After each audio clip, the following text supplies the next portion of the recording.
छुपाने से जज़्बातों का असर नहीं बदलेगा, जो तुम्हारे दिल में होगा, बस वही ज़ुबान से निकलेगा।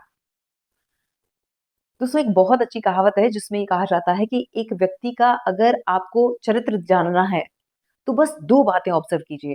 पहला, कि वो किन बातों पे हँसता है और दूसरा, उसके सवालात किस तरह के हैं। क्योंकि एक व्यक्ति के सवाल और उसका हास्य ये बताता है कि उसका रियल कैरेक्टर क्या है। आप नोटिस करेंगे कि रोज़मर्रा की ज़िंदगी में ऐसे बहुत सारे इंसिडेंट होते हैं जिसमें कभी कोई गिर गया या फिसल गया, तो बहुत सारे लोगों को ठाका मार के हँसी आती है और वो व्यक्ति के निचले स्तर को दिखाता है कि उसका चेतना का स्तर इतना गिरा हुआ है कि अगर कोई गिर गया, तो उसे हँसी आ रही है। और मैं इसे विडंबना मानती हूँ, दुर्भाग्य मानती हूँ भारत देश का, कि हमारे जो युवा वर्ग है उसे पता ही नहीं है कि हास्य क्या है और अश्लीलता, फूहड़ता क्या है। क्योंकि बहुत सारे सोशल मीडिया इन्फ्लुएंसर जिनके करोड़ों की तादाद में, लाखों की तादाद में फॉलोवर्स हैं, सब्सक्राइबर्स हैं, उनका कंटेंट इसी दम पे बिक रहा है क्योंकि उनके कंटेंट में अश्लीलता है, नग्नता है या फिर गंदी-भद्दी गालियाँ हैं।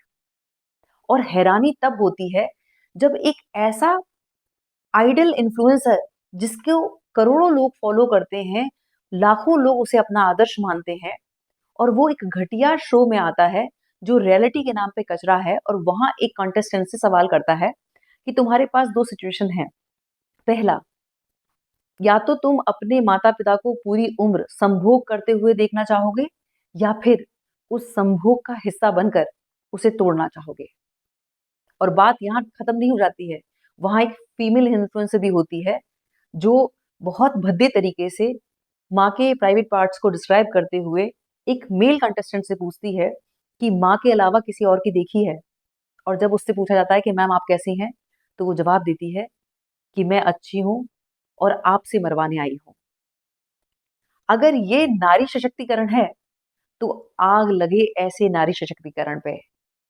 अगर इसे नारी सशक्तिकरण कहा जाता है, तो धिक्कार है ऐसे नारी सशक्तिकरण पे। धिक्कार है ऐसी औरत पर, ऐसी लड़की पर। अब मेरा आप लोगों से सवाल ये है कि जिस संस्कृति में हम पले-बड़े हैं, जहाँ माता-पिता को एक भगवान का दर्जा दिया जाता है, क्या कंटेंट के नाम पर इस तरह की अश्लीलता, फूहड़ता को नॉर्मलाइज़ किया जा सकता है? अगर जवाब ना है, तो ये चिंतन का विषय है क्योंकि राष्ट्र और समाज हित में इस तरह के सारे जो चैनल्स हैं, वो हमेशा के लिए डिलीट होने चाहिए क्योंकि ये सिर्फ समाज और राष्ट्र में गंदगी फैला रहे हैं और जब इससे प्रभावित होकर हमारा युवा वर्ग इस तरह का जीवन जीता है, तो फिर समझ लीजिए कि उसका भविष्य क्या होगा। बहुत-बहुत आभार, नमस्कार, जय श्री राम।